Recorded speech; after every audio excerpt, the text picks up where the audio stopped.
students, welcome to Level Up CUET. So today we are discussing offer, acceptance and revocation. So we can call offer and proposal, right? It is a similar thing. तो proposal जो है India के context में use किया जाता है. ये proposal जो वर्ड है ये इंडियन वर्ड है, offer is an English word. ठीक है, तो इंडिया में जब भी हम बात करेंगे तो proposal की बात करेंगे. ठीक है, नाउ अगर हम देखें कि भाई ऑफर हमारा कहाँ पे डिफाइन है तो सेक्शन 2A डिफाइंस ऑफर. ठीक है, सेक्शन 2A डिफाइंस ऑफर. तो what offer says a person when one person signifies to his willingness to do. ठीक है, पहला इंपॉर्टेंट देखिए, आपको कभी भी डेफिनेशन आप रीड कर रहे हैं तो उसी में से एसेंशियल जाते हैं, है ना. सिग्निफाइज मतलब कि he has to express. Signifies का मतलब क्या है? एक्सप्रेस. ठीक है, एक्सप्रेस दैट मीन्स कि कम्युनिकेशन. Communication is important.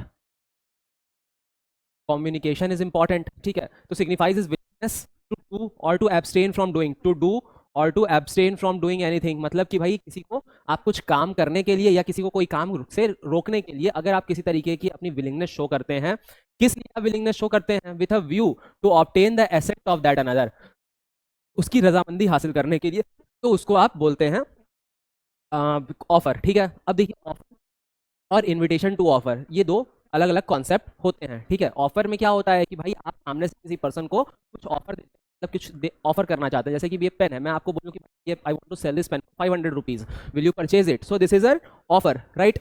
ये ऑफर है. मैं अगर बोलूँ कि there is an auction and those who will quote the highest price will get the pen, right. So this is not an offer. यहाँ पे मैं अपनी विलिंगनेस शो कर रहा हूँ सामने वाले पर्सन को कि सामने वाला इनिशिएट करे ऑफर, है ना. वो सामने वाला पर्सन आए, मेरे से नेगोशिएट करे and he can initiate the offer, right. तो हमेशा ऑफर का एक्सेप्टेंस होगा, पर इनविटेशन टू ऑफर में सामने से ऑफर आएगा. ठीक है, और जिसने इनवाइट किया है, जिसने ऑफर के लिए इनविटेशन दी है, वो पर्सन एक्सेप्ट करेगा. समझ में आ रही है बात, है ना. इनविटेशन ऑफर और इनविटेशन टू ऑफर, यहाँ पे आप डायरेक्टली ऑफर देते हो, यहाँ पे आप देते हो आप विलिंगनेस टू ऑफर. यहाँ पे आप डायरेक्ट ऑफर होता है, यहाँ पे आप अपना विलिंगनेस शो करते हो देने के लिए. ठीक है, अब देखिए हैरिस निकर्सन का ये केस था. यहाँ पे क्या हुआ, ये निकर्सन जी ने इनको बुलाया कि भाई ऑक्शन है, आ जाओ, आपको यहाँ ऑक्शन में पार्ट लेना है, ले सकते हैं आप. तो हैरिस जी ऑक्शन में आ गए. जब ये ऑक्शन में आए तो इनको पता चला कि ऑक्शन जो है वो कैंसिल हो चुका है. तो उस केस में इन्होंने बोला कि भाई मैं ऑक्शन में आया, आपने ऑक्शन कैंसिल कर दिया, तो मैंने आपके जो ऑक्शन में आना था आकर के आपके ऑफर को एक्सेप्ट किया, है ना. अब आपने कैंसिल किया है तो आपको डैमेज देने पड़ेंगे. तो यहाँ पे कोर्ट ने बोला कि भाई ऑक्शन में किसी को इनवाइट करना is an invitation to offer, ना कि ऑफर. ठीक है, तो इनविटेशन टू ऑफर का मतलब है कि आपको सामने से आकर के ऑफर देना है. ठीक है, जो पर्सन इनविटेशन टू ऑफर दे रहा है वो पर्सन एक्सेप्ट करता है इस केस में. क्लियर है, यही ये केस की बात करता है, इनविटेशन टू ऑफर की बात कर रहा है. यहाँ पे भी वही चीज़ है ऑलमोस्ट. यहाँ पे क्या हुआ कि ये कर्नल साहब को अपना घर बेचना था. इन्होंने बोला कि भाई मैं 10,000 में घर अपना सेल करूंगा, 10,000 में अपना 10,000 से कम में सेल नहीं करूंगा. ठीक है, तो इन्होंने बोला कि भाई मैं 6,000 में खरीदूंगा. जो रिस्पॉन्डेंट थे तो इन्होंने बोला मैं 6,000 में खरीदूंगा. तो वो अब ये जो डिफेंडेंट है ये अपनी बात से पलट गए. ये बोले कि भाई नहीं, अब मैं नहीं बेचूंगा. ठीक है, तो यहाँ पे देखिए बिल्डअप हो रहा है. यहाँ पे दो कंसेप्ट हो रहा है. जो डिफेंडेंट है अपना लॉस क्या है, 10,000 में बेचना चाह रहा था. ठीक है, 10,000 में बेचना चाह रहा था. प्लेंटिफ क्या है, रिप्लाई किया कि दे आर रेडी एट 6,000. तो जैसे ही इन्होंने 6,000 का कोड दिया, ठीक है, जैसे ही इन्होंने 6,000 का कोड दिया, that amount to counter offer. और काउंटर ऑफर के आते ही पहला ऑफर जो है वो वैनिश हो जाता है. ओके, तो अब यहाँ पे एजेंट ने रिप्लाई किया कि he would not sell less than 10,000. तो यहाँ पे अब जो पहला ऑफर 10,000 का था वो रिवोक हो गया है. ठीक है, अब इसके बाद प्लेंटिफ 10,000 पे खरीदने के लिए एग्री जाता है, तो डिफेंडेंट उनको 10,000 में बेचने से, सामने वाले पर्सन ने काउंटर ऑफर दिया था ना कि एक्सेप्टेंस दिया था. राइट, क्लियर है. तो counter offer is no offer at all. अब यहाँ पे अगर आप सामने वाले पर्सन को बोलते हैं तो that is an invitation to offer. ठीक है, जो इन्होंने बोला कि आई वुड नॉट, ये क्या बोले, he would not sell below 10,000 rupees, less than 10,000 rupees, this is an invitation to offer. This is an invitation to offer. ये है आपका invitation to offer. Invitation to offer के सामने से ऑफर आना चाहिए, ना कि एक्सेप्टेंस आना चाहिए. इन्होंने क्या किया यहाँ पे, प्लेंटिफ ने, डिफेंडेंट ने एक्सेप्टेंस दिया. करेक्ट. चलिए, यही चीज बोला गया that there was no offer and counter offer from the defendant side, there was only an invitation to offer to which the final offer was made by the plaintiff. Clear है. चलिए next case देख लीजिए. ये सब आपको invitation to offer का case है, या तो ऑप्शन का केस हो, या तो बिड का केस, या तो डिस्प्ले ऑफ गुड्स का हो. सपोज मॉल में कोई पर्सन गया है, वहाँ पे कोई सामान डिस्प्ले में रखा हुआ है जिसके साथ एक प्राइस टैग लगी हुई है. अब आपने गए, आपने उस सामान को परचेज किया, आपने बोला भाई मैं इस सामान को परचेज कर रहा हूँ, तो मॉल वाले के पास अब ये राइट है कि वो इसको मना भी कर सकता है सेल करने से, ठीक है, वो अपने प्रोडक्ट को सेल करने से मना कर सकता है, because display of goods is a invitation to offer, not an offer at all. यही चीजें यहाँ पे भी दी गई है, ठीक है। No it is an offer, in this case it was held display of good along with the price tag merely amount to invitation, ठीक है। ये केस का नाम है pharmaceutical society of Great Britain versus Boot. Case जो है वो important case है, आपको ध्यान रखना है, ठीक है। ये कर्नल DI मैकफेर्स, हैरिस निकर्सन, ये सब जो है आपका केस इनविटेशन टू ऑफर का केस है। अब देखिए इसमें एक इंडियन केस भी है जो कि भाई ऑब्वियसली प्रीवी काउंसिल के थ्रू सॉल्व किया गया था। इसमें लालमन शुक्ला वर्सेस गौरी दत्त है, ठीक है। तो यहाँ पे लालमन शुक्ला क्या है कि गौरी दत्त जी ने यहाँ पे पब्लिक नोटिस इशू किया, इनमें इनका शायद जो ग्रैंडसन है दैट वाज लॉस्ट, वो खो गए थे, तो गौरी दत्त ने ये पब्लिक नोटिस इशू किया कि भाई कोई भी पर्सन जो मेरे चाइल्ड को खोज करके लाएगा उसको 500 इनाम दिया जाएगा, ठीक है। उस टाइम पे 1913 का केस है, 500 rupees is of great importance, ठीक है। तो उस टाइम पे जो सर्वेंट थे गौरी दत्त के, लालमन, उनको ये रिवॉर्ड के बारे में नहीं पता था। अब वो उनको गौरी दत्त ने भेजा कि भाई जाओ तुम मेरे सर्वेंट को ढूंढ के, तुम मेरे चाइल्ड को ढूंढ के आओ। उस टाइम पे इन्होंने रिवॉर्ड नहीं बनाया था, जिसकी जानकारी लालमन शुक्ला को नहीं थी, है ना। अब लालमन शुक्ला गए, उनके चाइल्ड को ढूंढ के ले आए, जब ला करके उन्होंने उनके चाइल्ड को दे दिया, तब उसके बाद उनको पता चल रहा है कि भाई इसके ऊपर तो रिवॉर्ड भी है, तो वो अपना रिवॉर्ड क्लेम करने के लिए आ गए। तो गौरी दत्त ने बोला कि भाई अब रिवॉर्ड नहीं मिलेगा। क्यों नहीं मिलेगा? बिकॉज रिवॉर्ड नहीं मिलेगा। कोर्ट ने क्यों बोला कि भाई सही बात है, रिवॉर्ड नहीं मिलना चाहिए। क्यों नहीं मिलना चाहिए? क्योंकि भाई जब आपने चाइल्ड को डिलीवर कर दिया, चाइल्ड को ला करके दे दिया, उस टाइम पे क्या आपको ऑफर के बारे में जानकारी थी? नहीं थी, है ना। ऑफर के बारे में जानकारी नहीं थी, तो दैट मीन्स कि जो हमने यहाँ पे डिस्कस किया है ना, कि ऑफर का है सिग्निफाइज, मतलब कि ऑफर का कम्युनिकेशन इंपॉर्टेंट है। तो आप समझ रहे हो, आप सोचोगे कि भाई ये तो कॉमन सी बात है कि भाई आप ऑफर दे रहे हैं तो कम्युनिकेशन करेंगे ही, भाई मेरे को ये पेन सेल करना है तो मैं आपको बोलूंगा कि I want to sell this pen. But law में ऐसा नहीं होता है, लॉ में कहीं कहीं से भी लूप होल्स निकल सकते हैं। तो यहाँ पे कोर्ट का कंटेंशन ये था कि गौरी दत्त के अवार्ड के बारे में सामने वाले पर्सन को, ऑफर के बारे में सामने वाले पर्सन को कोई इन्फॉर्मेशन नहीं थी, के बारे में इन्फॉर्मेशन ही नहीं होगी, कम्युनिकेशन ही नहीं हुआ, तो एक्सेप्टेंस भी नहीं होगा। क्लियर है ना। ऑफर प्लस एक्सेप्टेंस आपने देख लिया। ऑफर प्लस एक्सेप्टेंस अग्रीमेंट होता है, ये समझ में आ रही है बात। Agreement enforceable by law equals to contract, ये हमने इंट्रोडक्शन की क्लास में ऑलरेडी देख लिया था। यहाँ पे कोई कॉन्ट्रैक्ट नहीं बना, ठीक है, क्योंकि ऑफर ही नहीं हुआ। ऑफर ही नहीं हुआ पहले तो सर्वेंट को, ठीक है। ऑफर तो भाई सर्वेंट को पता ही नहीं था ना, दत्त ने जो ऑफर सर्वेंट के जाने के बाद किया, जो कि अननोन था सर्वेंट के लिए, तो जब उसको ऑफर नहीं होता है तो वो एक्सेप्टेंस किस करेगा? जब एक्सेप्टेंस नहीं होगा तो अग्रीमेंट नहीं होगा, अग्रीमेंट नहीं होगा तो कॉन्ट्रैक्ट नहीं होगा, सिंपल है। देखिए विलियम वर्सेस कार्डवेन का भी यही केस है, सिमिलर फैक्ट्स पे केस था, ठीक है। गौरी दत्त वर्सेस लालमन शुक्ला, ठीक है, ओके। अब यहाँ पे देखिए ऑफर का ऐसा नहीं है कि भाई आपने ऑफर बनाया और वो ऑफर जो है वो पर्टिकुलरली लाइफ टाइम के लिए वैलिड रहेगा, ठीक है। लाइफ टाइम के लिए वैलिड नहीं रहेगा, वो रहेगा आपका एक रीजनेबल टाइम के लिए, ठीक है। अभी हम देखेंगे लास्ट में कि भाई रिवोकेशन के क्या क्या तरीके हो सकते हैं, ठीक है। रिवोकेशन के तरीके क्या क्या हो सकते हैं, तो यहाँ पे देख लीजिए कि पहला जो तरीका हो सकता है कि भाई ऑफर जो है वो रीजनेबल टाइम पे खत्म हो जाए, रीजनेबल टाइम पे ऑफर जो है वो खत्म हो जाएगा। अब यहाँ पे क्या हुआ, डिपेंडेंट ने भाई जो कुछ क्लेम किया, यहाँ पे एक कंपनी के शेयर्स देने के लिए पर्सन ने, मैं आपको शॉर्ट में समझा रहा हूँ सिर्फ A और B करके, ठीक है, कि भाई एक पर्सन ने दूसरे पर्सन की कंपनी के शेयर्स खरीदने के ऑफर दिया, ठीक है। सामने वाले पर्सन ने जिसको ऑफर मिला था उसने उसके लिए कोई एक्सेप्टेंस नहीं दिया, ठीक है, कोई भी एक्सेप्टेंस नहीं दिया। अब यहाँ पे जो सामने वाला पर्सन है वो बोलता है कि ठीक है भाई मैं तुमको शेयर बेच रहा हूँ, ठीक है। अब यहाँ पे सामने वाला पर्सन जो एक्सेप्ट कर रहा है उसने मना कर दिया, ठीक है, कि भाई मेरे को अब नहीं खरीदना है ना। तो वो ऐसा कर सकता है, यहीं पे वो चीज़ लिखी हुई है, wanted to purchase share in the complainant's hotel, he put in the offer and paid a deposit to buy these shares in June.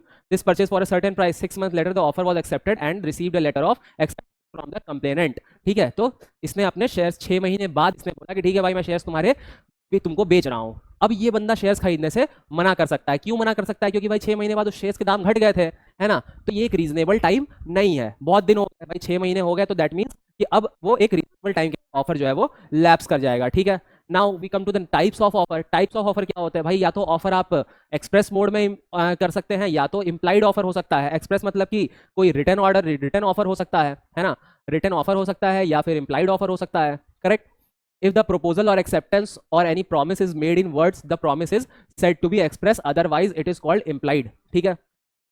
Types of offer देख लेते हैं अब। सो offer can be made in 2 modes, ठीक है, express mode और implied mode. Express offer क्या होता है? एक्सप्रेस ऑफर मतलब कि the return order, right, the return offer जो कि एक्सप्रेसली दिया गया है, या फिर इम्प्लाइड जो कि भाई सामने वाले पर्सन के कंडक्ट से शो हो रहा हो, ठीक है। तो इफ द प्रपोजल और acceptance is made in words, the promise is said to be express, otherwise it is called implied. ये सिंपल है बहुत ज्यादा, इसमें कोई टेक्निकलिटीज नहीं है, ठीक है। देखिए टेक्निकलिटीज कहाँ पे आएगी, तो आपको समझना है तो और टाइप्स हैं ऑफर के, ये तो भाई मोड हो गया ऑफर के कि भाई आप किस मोड में ऑफर दे सकते हैं, एक्सप्रेस मोड में, इम्प्लाइड मोड में। टाइप क्या है, टाइप जो है आपके वो है, टाइप जो है आपका एक जनरल ऑफर है और स्पेसिफिक ऑफर है। ठीक है, एक है जनरल ऑफर और एक है स्पेसिफिक ऑफर। ठीक है, देखिए जनरल ऑफर में क्या होता है, जनरल ऑफर दो तरीके से दिए जाते हैं। अभी मैं आपको कंसेप्ट बता दे रहा हूँ जनरल ऑफर का। ठीक है, जनरल ऑफर जो है आपको दो तरीके से दिए जाते हैं। 1 सेकेंड।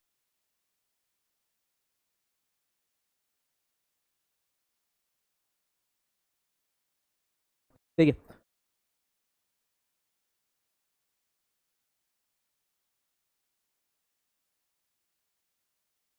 चलिए, हाँ, देखिए, टू टाइप्स होते हैं ऑफर के, टू टाइप्स ऑफ ऑफर। ठीक है, पहला जो आपका होता है दैट इज जनरल ऑफर। ठीक है, दूसरा आपका होता है दैट इज स्पेसिफिक ऑफर।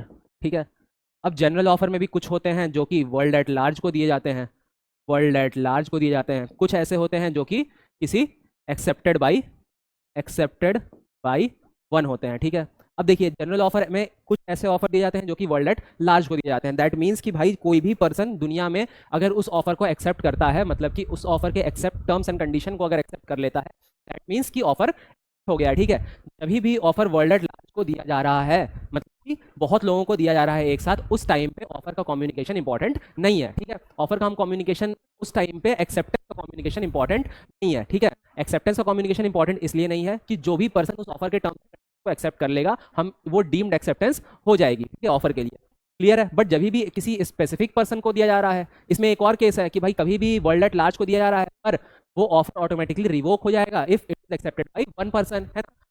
तो जैसे गौरी दत्त वर्सेस लालमन शुक्ला का हमने केस देखा, इसमें लेट सपोज कोई पर्सन रिवॉर्ड देख करके अगर उसके चाइल्ड को ढूंढ के ले आता है तो ऑफर वहीं पे रिवोक हो जाएगा, है ना। मतलब कि वर्ल्ड एट लार्ज को तो दिया गया था, बट जैसे ही किसी एक पर्सन ने एक्सेप्ट, ही वो ऑफर रिवोक हो जाएगा। ऑफर मतलब क्या होता है, it is an person, it is an offer which is given to the specific पर पर्सन, राइट। किसी एक स्पेसिफिक पर्सन को दिया जाता है और एक्सेप्टेंस का नोटिफिकेशन उसी स्पेसिफिक पर्सन से आता है। यही चीज यहाँ पे ली गई, लिखी गई है, specific offer is an offer address to a certain person. ठीक है, किसी एक स्पेसिफिक पर्सन को, and can be accepted only by that specific person. Clear है। Johns write a letter to the shop, यहाँ पे देखिए, यहाँ पे क्या हुआ है, इसने कुछ बिजनेस ट्रांसफर किया। अब देखिए मैं आपको बता रहा हूँ। ठीक है, अब लेट सपोज यहाँ पे जॉन्स,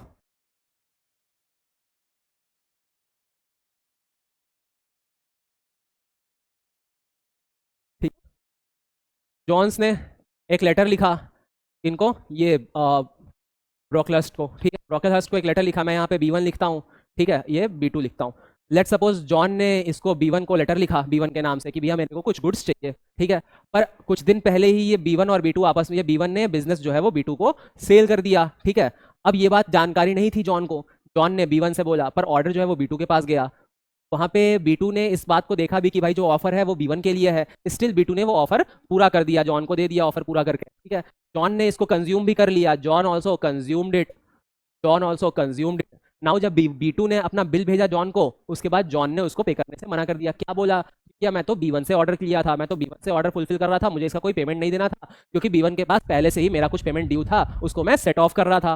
तो जॉन का जो ये है B1 से सेटलमेंट, कोर्ट ने बोला कि भैया ये आप बिल्कुल सही है, तो आपको पता था B2 के फेवर में कोर्ट ने डिसीजन नहीं, कोर्ट ने क्या बोला B2 को कि भैया जब आपको पता था, ये B2 अपने डैमेजेस देने के लिए कोर्ट गया, B2 को कोर्ट ने बोला कि भैया जब आपको पता था कि जो जॉन है ट्रैक करने का है, तो एक्सेप्टेंस को और जो नोटिफिकेशन है, एक्सेप्टेंस की जो कम्युनिकेशन है, ठीक है, क्योंकि ऑफर तो B1 के लिए था, है ना, तो एक्सेप्टेंस का जो कम्युनिकेशन किससे आना चाहिए, B1 से ही आना चाहिए। पर यहाँ पे एक्सेप्टेंस किसने दिया, B2 ने दिया, जो कि वैलिड एक्सेप्टेंस नहीं होगा। ठीक है, तो यहीं पे हुआ कि Jones was held not liable for the price because there was no contract at is not an offer to Jones. ठीक है, चलिए ये काउंटर ऑफर का केस है। देखिए काउंटर ऑफर क्या होता है, कभी भी, अभी मैंने हम एक केस ऊपर भी डिस्कस किया, तो कभी भी किसी भी ऑफर के अगेंस्ट आप कोई एक दूसरा ऑफर दे रहे हैं, ठीक है, जिसको हम बार्गेनिंग कहते हैं, उसको कहते हैं काउंटर ऑफर। ठीक है, यहाँ पे क्या हुआ, मिस्टर रेंच को अपना फार्म हाउस सेल करना था फॉर 1000, ठीक है, फॉर 1000 यूरोज। अब यहाँ पे मिस्टर हाइड ने इस प्राइस को रिफ्यूज करके उन्होंने बोला कि भाई मैं 950 सेल करूंगा। ठीक है, पर इस बात को वो रेंच नहीं माने और उन्होंने फिर अग्री, हाइड ने फाइनली अग्री किया कि ठीक है भाई मैं 1000 में सेल लेता हूँ। पर मिस्टर रेंच ने इस चीज से वापस मना कर दिया। क्यों मना किया? अब देखिए यहाँ पे वो मना कर सकते हैं। अब इस बात के लिए ये जो मिस्टर हाइड हैं कोर्ट पहुंच गया मिस्टर रेंच के अगेंस्ट ब्रीच ऑफ कॉन्ट्रैक्ट का केस करने के लिए। तो देखिए पहले मिस्टर रेंच ने क्या ऑफर दिया, 1000 रुपीज, 1000 यूरोज का, ठीक है। उसके बदले सामने वाले हाइड ने क्या ऑफर दिया, 950 यूरोज का, ठीक है, जो कि एक काउंटर ऑफर है, ठीक है। जब ऑफर अगेंस्ट क्या होना चाहिए, एक्सेप्टेंस होना चाहिए। ऑफर के अगेंस्ट एक्सेप्टेंस होना चाहिए, ना कि ऑफर के अगेंस्ट काउंटर ऑफर आना चाहिए, है ना। जब भी ऑफर के अगेंस्ट काउंटर ऑफर आ जाएगा तो वो that means an invitation to offer. Clear है? इस केस में भी पर्सन है ये रेंच, इनको कोई भी कॉम्पनसेशन नहीं देना होगा, क्योंकि यहाँ पे कोई वायलेशन नहीं हुआ है, कॉन्ट्रैक्ट का ब्रीच नहीं हुआ है। क्रॉस ऑफर क्या है? क्रॉस ऑफर मतलब कि जब दो लोग एक ही टाइम पे सेम ऑफर के लिए, सेम चीज के लिए ऑफर करते हैं तो हम उसको क्रॉस ऑफर बोलते हैं। लेट सपोज ए ने बी को लेटर लिखा, I want to buy your white Mercedes car. B ने भी सेम टाइम पे बोल दिया, I want to purchase your white Mercedes car. तो क्या ये एक्सेप्टेंस हुआ? Offer plus acceptance equals to agreement होगा। अग्रीमेंट तो नहीं बना, यहाँ पे ऑफर भी आ गया, दिया गया, और सामने से भी ऑफर दे दिया गया, दोनों साइड से ऑफर हो गया। सो यहाँ पे खिचड़ी पक गई। तो यहाँ पे हो गया cross offer. Cross offer sir no contract, void contract, ठीक है। अब देख लीजिए जनरल ऑफर। जनरल ऑफर जो मैंने आपको बताया कि it is made to the world at large, ठीक है, पूरी दुनिया को दिया जाता है। अब जो भी लोग उस ऑफर के टर्म्स एंड कंडीशन को एक्सेप्ट कर लेंगे, हम ये मान लेंगे कि उन लोगों ने उसका एक्सेप्टेंस कर लिया है। वर्ल्ड एट लार्ज को जब भी ऑफर दिया जाएगा तो उस केस में कभी भी एक्सेप्टेंस की कम्युनिकेशन करने की जरूरत नहीं है। इसका जो सबसे इंपॉर्टेंट केस है वो है Carlill versus carbolic small smoke ball case. यहाँ पे ये कंपनी ने, स्मोक बॉल कंपनी ने एक इन्फ्लुएंजा बीमारी के लिए कोई दवा निकाला था, और कंपनी ने ये बोला कि भाई अगर ये दवा जो है वो कोई भी पर्सन प्रिस्क्राइब मैनर में मतलब कंज्यूम करता है तो उसको इन्फ्लुएंजा नाम की बीमारी नहीं होती है। अगर बीमारी हो जाती है तो we will pay them 1000 euros in compensation, ठीक है। अब कोई भी इन मेडिसिन को कंज्यूम कर रहे हैं in prescribed manner and if they get affected by the influenza then carbolic smoke ball company is liable, right. अब यहाँ पे एक पर्सन जिन्होंने इसको कंज्यूम किया और उनको इन्फ्लुएंजा हो गया, वो कोर्ट पहुंच गए कि 1000 का कॉम्पनसेशन चाहिए। तो कार्बोलिक स्मोक बॉल कंपनी ने बोला कि भाई ऐसा थोड़ी होता है, ऑफर जो है किसी स्पेसिफिक पर्सन को दिया जाता है। यहाँ तो भाई सबको ऑफर हो गया, है ना। तो क्या बोला कि नहीं भाई ऐसा नहीं होता है, जो अब आपने ऑफर दिया है तो उसके आपको टर्म्स एंड कंडीशन, उसका एक्सेप्टेंस का नोटिफिकेशन जरूरी नहीं है, बिकॉज ऑफर जो है वो वर्ल्ड एट लार्ज के लिए था, ठीक है। जैसे ही इसका एक्सेप्टेंस तभी कंप्लीट हो जाएगा जैसे ही कोई पर्सन ऑफर के टर्म्स एंड कंडीशन को एक्सेप्ट कर लेगा, ठीक है। क्लियर है? कार्लिक वर्सेस एक स्मोक बॉल कंपनी का केस, जनरल ऑफर समझ में आ गया आपको। अब देखिए स्टैंडिंग ओपन कंटिन्यूइंग ऑफर।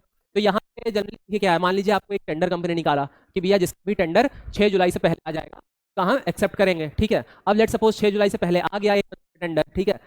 4 जुलाई को ही किसी पर्सन का टेंडर आ गया जो कि कंपनी के हिसाब से कंपनी के अलाइनमेंट में था, कंपनी ने 4 जुलाई को उसका टेंडर एक्सेप्ट कर लिया, ठीक है। अब पर्सन ने 6 जुलाई को टेंडर भेजा, कंपनी ने उसका टेंडर रिजेक्ट कर दिया, ठीक है। पर वो पर्सन है वो कंपनी के अगेंस्ट केस करने कोर्ट चला गया, है ना। तो कोर्ट ने बोला कि भाई it is a continuing offer, है ना। यहाँ पे पर्सन ने एक्सेप्ट कर लिया तभी भी उसके ऊपर कोई लीगली बाइंडिंग नहीं है कि वो एक्सेप्ट करेगा। ऑफर भले ही कंटिन्यूइंग है, 6 तारीख तक ओपन है, बट अगर किसी पर्सन के ऊपर वो बाइंडिंग नहीं है, लीगली बाइंडिंग नहीं है कि आपको ऑफर एक्सेप्ट करना ही है, because it is an invitation और कंटिन्यूइंग ऑफर, ठीक है। अब आ जाएगा एक्सेप्टेंस। अब हम एक्सेप्टेंस देख लेते हैं। तो भाई हमने ये देखा कि ऑफर का कम्युनिकेशन करना जरूरी है, उसी तरह हम ये देख रहे हैं कि भाई एक्सेप्टेंस का कम्युनिकेशन भी उतना ही जरूरी है, ठीक है। एक्सेप्टेंस कम्युनिकेशन भी उतना जरूरी है। प्लस एक्सेप्टेंस का मतलब क्या है भाई, आप जब एक्सेप्टेंस का खेल ही है ना, पूरा खेल एक्सेप्टेंस का ही है। जब आप ऑफर कर रहे हैं एक्सेप्टेंस नहीं होगा तो कॉन्ट्रैक्ट कैसे बनेगा, नहीं बन पाएगा। इसलिए जब भी आप ऑफर करेंगे एक्सेप्टेंस होगा, उस एक्सेप्टेंस का एक वैलिड कम्युनिकेशन होगा, तभी जाकर के कॉन्ट्रैक्ट फॉर्म हो पाएगा, ठीक है। एक्सेप्टेंस जो है वो एब्सोल्यूट होना चाहिए। एब्सोल्यूट का मतलब कि जितना ऑफर किया गया है उस पूरे ऑफर का एज इट इज एक्सेप्टेंस होना चाहिए। आपको बोला गया है कि भाई मैं तुझे अपना पेन, बुक और पेन दोनों 25 रुपीज में 25 रुपीज करना चाहता हूँ, तो मैं ये नहीं बोल सकता हूँ कि भाई मेरे को सिर्फ बुक दे दो 20 रुपीज का, ठीक है। लेट सपोज बुक की प्राइस 20 है और पेन की प्राइस 5 है, कंबाइनली इसको 25 में सेल करना है, ऑफर ये है। तो मैं ये नहीं बोल सकता हूँ कि भैया मेरे को सिर्फ बुक जो है वो 20 रुपीज में दे दो, बिकॉज ऑफर ये एक्सेप्टेंस का लॉ ये कहता है कि you have to accept in absolute. जो ऑफर है उसको आपको पूरा एक्सेप्ट करना है, ठीक है। अगर लेट सपोज कुछ ऐसा है कि भाई कुछ है ऑफर को एक्सेप्ट करने के लिए, ऑफर को एक्सेप्ट करने के लिए कुछ कंडीशन है कि भाई अगर लेट सपोज अगर मैं आपको घर ट्रांसफर कर दूंगा अगर आपने आज के आज मुझे टोकन मनी दे दी, है ना। मैं आपको घर ट्रांसफर कर दूंगा अगर आज के आज आपने टोकन मनी दे दी, तो भाई उसने एक्सेप्ट कर लिया कि ठीक है भाई मैं घर खरीद लूंगा, है ना। ऑफर क्या है कि भाई do you want to buy a house, if yes then you have to pay the token money too for today only. अब ये बात जो है सामने वाले पर्सन ने एक्सेप्ट कर ली कि ओके, बट उसने टोकन मनी नहीं दिया। तो जो कंडीशन थी प्रेसिडेंट, जो कंडीशन एक्सेप्टेंस के लिए वो उसने फुलफिल नहीं की, तो यहाँ पे भी वैलिड एक्सेप्टेंस नहीं माना जाएगा। ठीक है, पॉवेल वर्सेस इसमें बहुत लैंडमार्क केस है 1908 का। यहाँ पे एक पर्सन है, पॉवेल ने स्कूल में हेडमास्टर की जॉब के लिए अप्लाई किया। ठीक है, अब यहाँ पे अप्लाई करने के बाद स्कूल के किसी पर्सन ने उसके कैंडिडेचर को अभी इस तक एक्सेप्टेंस और कम्युनिकेशन उसको किया नहीं गया था। अब ये प्रिंसिपल की बातें जो है वो एक प्यून वहां पे सुन रहा होगा, उसने सुन लिया, उसने जाकर के उस पर्सन को, प्यून ने जाकर के, ये जो पर्सन है पॉवेल, इनको जाकर के बता दिया कि भाई तुम्हारा वो फिक्स हो गया है। नेक्स्ट डे स्कूल पहुंचे, यहाँ पे पता चला कि भैया इनका कैंडिडेचर जो है वो कंफर्म नहीं हुआ है, कर दिया। तो ये पॉवेल जो है वो प्रिंसिपल के अगेंस्ट केस कर दिया कि भैया आपने मेरे साथ ब्रीच ऑफ कॉन्ट्रैक्ट किया, पर कोर्ट यहाँ पे इनका क्लेम करने एक्सेप्ट करने से रिजेक्ट कर दिया।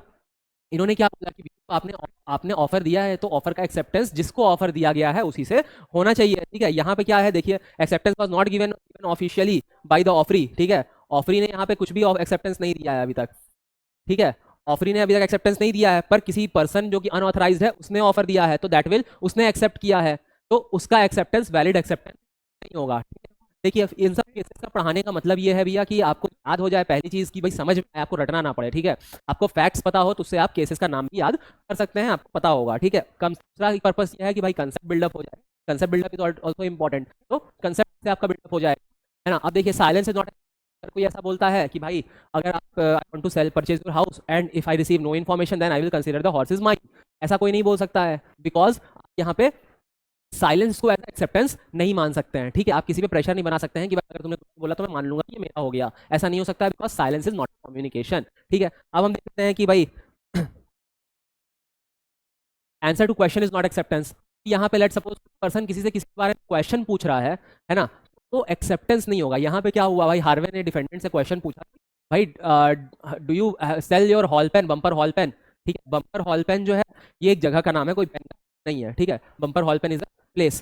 तो यहाँ पे पूछा कि will you sell us your Bumper Hall Pen for telegraph as the lowest price, तो यहाँ पे इन्होंने रिस्पॉन्ड किया कि भाई विद द लोएस्ट प्राइस 900। ठीक है, अब यहाँ पे एपिलेंट ने क्या बोला कि भाई ओके हम खरीद लेंगे, हम we are ready to purchase on 900। सामने से जो हार्वे ने पूछा, सामने से जो डिफेंडेंट है वैसे उन्होंने रिस्पॉन्ड किया कि now we will not sell, because हमने सिर्फ बताया है कि हमारा जो लोएस्ट प्राइस है वो 900 है, हमने ये नहीं बोला है कि I want to sell my house, है ना। तो वो ऑफर नहीं दिया गया है, इट्स जस्ट अ क्वेश्चन कि जिसका आंसर दिया गया है।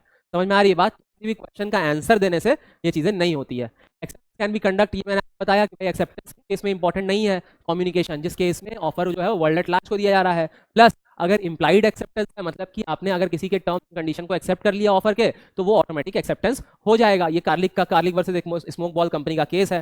ठीक है, अब यहाँ पे देखिए ब्रॉगडन वर्सेस मेट्रोपॉलिटन कंपनी का एक केस है। यहाँ पे क्या होता है, एक पर जो मेट्रोपॉलिटन कंपनी है इनके साथ कोई कॉन्ट्रैक्ट किया जाता है, बॉर्डन इनके साथ इनको एक रिवाइज एक कॉन्ट्रैक्ट सेंड करता है। ठीक है, कॉन्ट्रैक्ट ये सेंड किया जाता है कि भाई आज से जो भी डिलीवरीज होगी उससे बढ़े हुए प्राइजेस पे दिया जाएगा। ये कॉन्ट्रैक्ट रिसीव होता है मेट्रोपॉलिटन रेलवे कॉर्पोरेशन को, इन्होंने ये कॉन्ट्रैक्ट देखा और वापस से ड्रॉवर में रख दिया, इसका कोई एक्सेप्टेंस नहीं दिया। नेक्स्ट डे से वापस से ये जैसे ये जो ब्रॉगडन है ये सामान अपना भेजते थे रेलवे कंपनी को, तो ये वापस से सामान भेजने लगे अपने न्यू वाले प्राइस पे। ठीक है, पर और रेलवे कंपनी ने वापस से उसको एज इट इज एक्सेप्ट भी किया, बट जब न्यू वाले प्राइस पे ब्रॉगडन ने इनको पेमेंट के लिए बिल भेजा तो इन्होंने पे करने से मना कर दिया। इन्होंने बोला कि भैया हमने आपका ऑफर एक्सेप्ट ही नहीं किया था। यहाँ पे इम्प्लाइड है भाई के कंडक्ट से कि भाई आपने अगर गुड्स का एक्सेप्टेंस किया है, दैट मीन्स कि आपने ऑफर का भी एक्सेप्टेंस कर लिया है, उसका आपको कोई कम्युनिकेशन इंपॉर्टेंट नहीं है। ठीक है, डिस्प्यूट राइज हुआ यहाँ पे, देखिए the House of Lord held that there was a valid in Brogden and Metropolitan, the draft contracted that was amended constitute a counter offer which was accepted by the conduct of the parties। यहाँ का party से conduct से पता चल रहा है। ठीक है, अब देखिए Upton rural district council versus Powell. अब यहाँ पे क्या होता है कि ये फायर ब्रोक आउट होता है, फायर लग जाती है, आग लग जाती है भाई डिफेंडेंट के फार्म पे। उसने डिफेंडेंट ने इसको बुलाया भाई अपने फायर ब्रिगेड को। ठीक है, वहाँ पे उस एरिया में कुछ जोन में फायर ब्रिगेड की सर्विसेज जो है वो फ्री थी। ठीक है, तो डिफेंडेंट को ये लगता है कि उसका एरिया भी वो फ्री वाले जोन में ही आता है। अब इसने डायरेक्टली फायर ब्रिगेड की सर्विसेज को लिया, अब इसको ये बात नहीं पता थी कि इसका एरिया फ्री वाले जोन में नहीं आता है। इसने तो सर्विस, अब इसने का चार्ज मांगा तो इसने देने से मना कर दिया। इसने बोला कि भाई मेरा एरिया तो फ्री में आता है, फ्री वाले जोन में आता है। ठीक है, तो कोर्ट ने ये बोला कि भाई आपको भले ही ना पता हो कि आपका एरिया फ्री में नहीं आता है, फ्री जोन में नहीं आता है, बट अगर आपने सर्विसेज ली है तो इट इज इम्प्लाइड कि यू हैव टू पे फॉर दैट, इसके लिए आपको कुछ अलग से बताना नहीं है, that is N implied acceptance, है ना। चलिए ये केस है कि भाई ऑफर जहाँ पे ऑफर नहीं हुआ है तो कॉन्ट्रैक्ट एक्सेप्टेंस नहीं हुआ है तो कॉन्ट्रैक्ट भी नहीं होगा। यहाँ पे बताया गया कि भाई ऑफर किया गया कि 800 पाउंड में सेल किया जाएगा।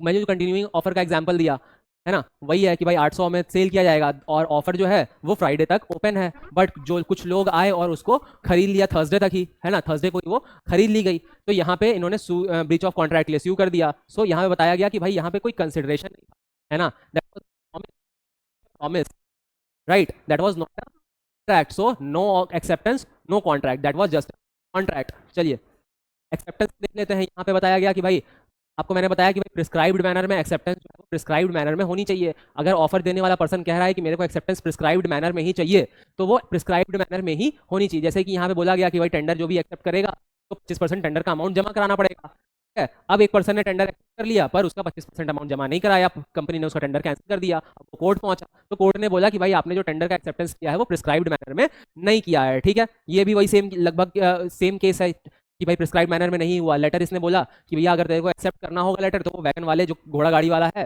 जा रहा है उसके साथ ही मेरे को ये लेटर भिजवा देना एक्सेप्टेंस का। पर इसने एक्सेप्टेंस तो किया बट बाई पोस्ट कर दिया, ठीक है, उसके साथ नहीं भिजवाया। नेक्स्ट, अब देख लीजिए रिवोकेशन कैसे कर सकते हैं हम ऑफर का। ऑफर का रिवोकेशन देखिए जनरली अगर आप कॉमन सेंस से सोचें तो ऑफर का रिवोकेशन जो है वो इन तरीकों से हो सकता है। कैसे हो सकता है भाई, कम्युनिकेशन कर भाई को मैं लेटर लिख के बोलूं कि भाई आज से जो ऑफर है वो मेरा खत्म हो गया है, मैं ऑफर मेरा खत्म हो गया है, ठीक है। एक लैप्स ऑफ टाइम अगर हो जाए, टाइम फिक्स कर दिया कि अगर ऑफर 10 दिसंबर से पहले तक एक्सेप्ट होता है तो माना जाएगा, 10 दिसंबर के बाद कोई ऑफर एक्सेप्टेंस नहीं माना जाएगा। अगर 10 दिसंबर पास हो गया तो लैप्स टाइम हो जाएगा। To fulfil a condition precedent और एक्सेप्टेंस, मतलब कि अगर कोई पर्सन ने एक्सेप्टेंस का कम्युनिकेशन नहीं दिया या फिर कंडीशन प्रेसिडेंट जो भी उसके पीछे कुछ कंडीशन रही हो, मैंने बताया कि भाई कुछ कंडीशन को फुलफिल करना अगर है ऑफर एक्सेप्ट करने के साथ तो वो अगर वो नहीं किया तो ऑफर का वैलिड एक्सेप्टेंस नहीं होगा और फिर ऑफर रिवोक हो जाएगा। डेथ और इंसैनिटी हो सकती है, अगर लेट सपोज ऑफर ऑफर करने वाला जो पर्सन है उसकी डेथ हो जाती है, ठीक है, तो भी अब एक्सेप्टेंस नहीं होगा और ऑफर जो है वो रिवोक हो जाएगा। अब लेट सपोज ऑफर पर करने वाला जो पर्सन है ए, उसने ऑफर किया एंड सामने वाले पर्सन ने उसका एक्सेप्टेंस भी कर लिया। अब एक्सेप्टेंस करने के बाद ऑफर की डेथ हो रही है तो अब जो लीगल हेयर्स हैं वो उस ऑफर के साथ प्रोसीड कर सकते हैं, ठीक है। देखिए एज सच कोई deadline, what are the deadlines of revocation of offer, तो यहाँ पे हमको देखने के लिए हमको ये देखना पड़ेगा कि कम्युनिकेशन हमारा कंप्लीट कब हो रहा है, ठीक है। कम्युनिकेशन हमारा कंप्लीट कब हो रहा है, तो देखिए कम्युनिकेशन ऑफ एक्सेप्टेंस कंप्लीट होगा तो आप थोड़ा समझ लीजिए, ये थोड़ा सा पेचीदा टॉपिक है ना, थोड़ा टेक्निकल है, ज़्यादा नहीं टेक्निकल है, ठीक है, समझिए मेरी बात। देखिए अब यहाँ पे ए पर्सन है, बी पर्सन है, ठीक है, इसने इसको लेटर लिखा, इसको लेटर लिखा, जैसे ही ए पर्सन ने एक लेटर लिखा पोस्ट ऑफिस में डाला तो इसके लिए ऑफर कंप्लीट हो गया, इसके लिए ऑफर कंप्लीट हो गया, ठीक है। मैं देखिए कब क्या बता रहा हूँ, ए के लिए ऑफर कंप्लीट हो गया जैसे ही इसने लेटर पोस्ट ऑफिस में डाला, बिकॉज अब ये लेटर इसके पावर से बियॉन्ड चला गया है, ठीक है। बी के लिए ऑफर कब कंप्लीट होगा, जब बी को इसकी नॉलेज हो जाएगी, ठीक है। नाउ ये देखते हैं कि भाई एक्सेप्टेंस का कम्युनिकेशन कब कंप्लीट होगा, तो एज अगेंस्ट द प्रोपोजर, मतलब कि देखें कि भाई ए के लिए एक्सेप्टेंस होगा तो भाई बी ने लेट सपोज अपना एक्सेप्टेंस का लेटर जो है वो पोस्ट ऑफिस में डाला, ठीक है। तो जैसे ही इसने बी ने अपना लेटर जो है पोस्ट ऑफिस में डाला जो कि इसके पावर से बियॉन्ड चला गया, अब इसके लिए ए के लिए एक्सेप्टेंस कंप्लीट हो गया, मतलब कि ए जो है वो अब बाउंड हो गया है अपने इस ऑफर से, पर अभी भी बी बाउंड नहीं है। बी कब बाउंड होगा, बी के लिए एक्सेप्टेंस कब कंप्लीट होगी, जब ये लेटर रिसीव हो जाएगा। यही चीज यहाँ पे लिखी हुई है, एज अगेंस्ट द प्रोपोजर, मतलब कि ए के लिए कब कंप्लीट होगा, when it is put in the course of transmission to him so as to be out of the power of acceptor. Acceptor ने जैसे ही पोस्ट ऑफिस में डाला उस तभी ए के लिए जो है वो एक्सेप्टेंस कंप्लीट हो जाएगा। एज अगेंस्ट द एक्सेप्टर कब होगा, व्हेन इट पर प्रोपोजर, मतलब कि भाई बी के लिए ऑफर एक्सेप्टेंस कब कंप्लीट होगा, जब इसका नोटिफिकेशन ए को मिल जाएगा, ए की नॉलेज में आ जाएगा। पर यही कम्युनिकेशन रिवोकेशन के लिए कब कंप्लीट होगा, लेट सपोज अब ए का मन बदलता है कि भाई मेरे को नहीं देना है, तो भाई अब let suppose as against the person who makes it, जिसने बताया है, तो भाई जब इसने लेट सपोज एक रिवोकेशन का लेटर डाला तो इसके लिए कम्युनिकेशन कंप्लीट हो गया रिवोकेशन। और इसके लिए क्या होगा, as against the person to whom it is made, मतलब कि भाई ये बी के लिए बनाया गया था ये रिवोकेशन का ऑफर, है ना, तो जब ये रिवोकेशन का लेटर इसको मिल गया तो ये कंप्लीट हो जाएगा। इसी का जस्ट उल्टा है ना। यहाँ पे क्या हो रहा था कि भाई जब इसने लेटर डाल दिया एक्सेप्टेंस का तो ए के लिए एक्सेप्टेंस कंप्लीट हो गई, और जैसे ही ए को लेटर मिल गया वैसे ही बी के लिए एक्सेप्टेंस कंप्लीट हो गई। पर रिवोकेशन में क्या है कि रिवोकेशन का लेटर जैसे ही ए ने बी के लिए लिखा और पोस्ट ऑफिस में डाल दिया, ए के पावर से बियॉन्ड चला गया तो रिवोकेशन कंप्लीट हो गया। जैसे ही वो लेटर बी को मिल गया वैसे बी के लिए कंप्लीट हो गया, सीधी सी बात है।